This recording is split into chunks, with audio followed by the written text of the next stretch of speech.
Yang pertama, orang Kristen adalah pengetahuannya, sumbernya adalah dari Alkitab.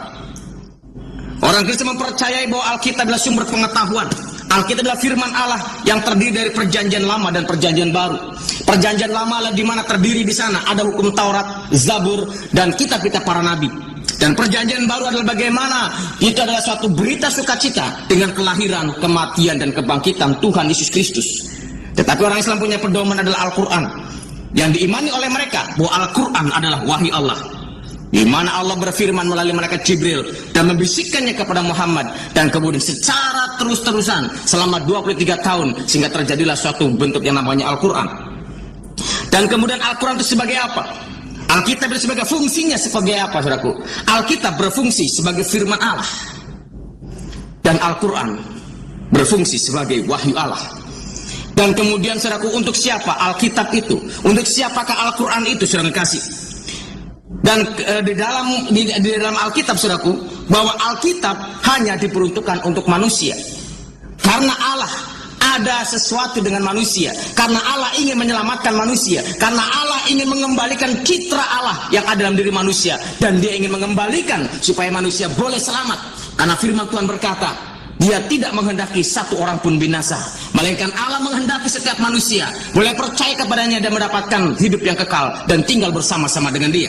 Karena Allah tidak pernah membuat neraka untuk manusia, tetapi neraka disediakan hanya untuk iblis. Tetapi iblis diberikan kebebasan oleh Allah untuk mencari teman-teman itu manusia.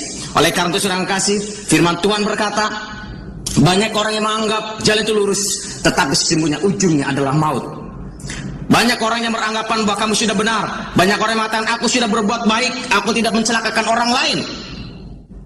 Tetapi saudara kasih, firman Tuhan katakan, tetapi ujungnya maut. Oleh karena itu, saudara kasih, bagaimana bahwa Alkitab itu berfungsi atau untuk digunakan oleh manusia, tetapi Al-Quran tidak, saudaraku. Al-Quran dia digunakan hanya, atau di Al-Quran dia digunakan untuk manusia dan jin. Di surat Al-Jin saya dikatakan bagaimana pada saat Muhammad melantunkan ayat Al-Quran, kemudian ada beberapa jin yang bertobat, dan kemudian jin ini, saudaraku, dia bertobat dan dia menjadi pengikut Muhammad dan dia menjadi Muslim. Oleh karena itu Al-Quran digunakan untuk manusia dan jin. Saudara kasih, dari kebenaran penyebarannya itu apa, saudaraku? Untuk siapakah? Apakah hanya untuk orang Israel atau hanya untuk sekelompok orang saja? Dan Alkitab berkata, saudaraku, di dalam Matius pasal 8, segala kuasa bagi sorga maupun di bumi telah Allah berikan kepadaku. Yesus berkata, oleh karena itu pergilah, jadikanlah semua bangsa muridku. Di dalam Kisah Para Rasul pasal 1 ayat yang ke-8 saya dikatakan, jikalau Roh Kudus turun ke atas kamu, maka kamu akan menjadi saksiku di Yerusalem, Yudea, Samaria, sampai ke ujung bumi. Jadi Alkitab, firman Allah, berfungsi untuk digunakan seluruh umat manusia. Tetapi apa kesaksian Al-Quran tentang fungsinya sendiri? Al-Quran di surat Asy-Syura, saudaraku, ayat yang ke-7 di sana dikatakan, wa kadzalika auhayna ilaika qur'anan arabiyyan litunzira ummul qura wa man haulaha. Di sana dikatakan, wa kadzalika auhayna, demikianlah kami wahyukan kepadamu Muhammad, ilaika kepadamu Qur'anan.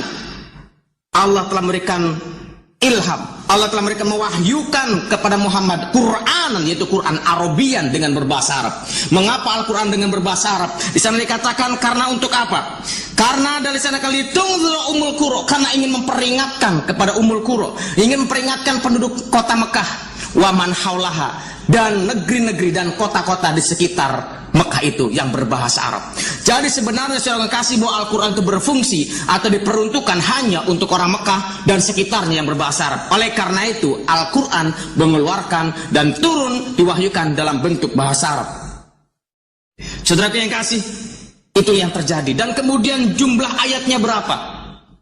Kalau kita lihat di dalam Alkitab, kalau kita selidiki dalam Alkitab, jumlahnya saudaraku 30.442 ayat.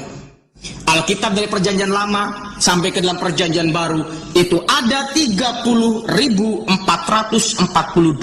ayat. Tetapi saudara kasih, Al-Quran hanya 1/5 saja. Al-Quran jumlah adalah 6.666 ayat, yaitu 6666. Itulah jumlah ayatnya. Kenapa? Karena Al-Quran mengimani bahwa Al-Quran adalah suatu ringkasan cerita, ringkasan yang terkandung dalam Taurat, Zabur, dan Injil. Oleh karena itu sarinya disari, katanya sarinya diambil dan menjadi beberapa ayat saja yang akhirnya berjumlah 6.666. Dan kemudian saudara kasih, karena kita lahir ke dunia ini sudah ada Alkitab dan sudah ada Al-Quran. Kalau misalkan saudara lahir dari orang Kristen, maka saudara otomatis akan menjadi orang Kristen. Dan jika ada seorang lagi yang lahir oleh karena keturunan orang Islam, maka dia otomatis menjadi orang Islam, saudaraku. Tetapi pernahkah engkau berpikir, pernahkah engkau coba menganalisa, pernahkah engkau menguji kebenaran dari kedua kitab itu? Karena kedua kitab itu mengatakan, ini juga benar, ini juga benar, menawarkan surga, ini juga menawarkan surga, saudaraku. Pernahkah engkau menguji kebenaran itu? Alkitab atau Tuhan mempersilahkan orang-orang, mempersilahkan manusia untuk menguji kebenaran firman Tuhan yang diambil dari Maleakhi pasal 3 ayat yang ke-10. Bawalah seluruh persembahan persepuluhan itu ke dalam rumah perbendaharaan, supaya ada persediaan makanan di rumahku, dan ujilah aku, firman Tuhan semesta alam, apakah aku tidak akan membukakan bagimu tingkap-tingkap langit dan mencurahkan berkat kepadamu sampai berkelimpahan. Tuhan katakan suruh menguji. Ujilah firman Tuhan, ujilah kebenaran firman Tuhan, ujilah setiap janji-janji Tuhan. Jadi itu akan digenapi atau tidak. Kalau Allah berjanji, dia tidak pernah lupa dengan janjinya. Tetapi Allah mengikat dirinya dengan janjinya itu, dan dia tidak pernah lupa dengan janjinya. Oleh karena itu, ujilah firman Tuhan, uji. Dan kemudian Mazmur pasal yang ke-100, Mazmur 119 ayat yang ke-140. Mazmur 119 ayat yang ke-190. Demikianlah firman Tuhan. 140. Demikianlah firman Tuhan, janjimu sangat teruji dan hambamu mencintainya. Janji Tuhan sangat teruji, firman Tuhan sangat teruji, karena Tuhan tidak pernah lupa dengan janjinya, karena Tuhan tidak pernah lupa dengan apa yang pernah dia ucapkan kepada manusia.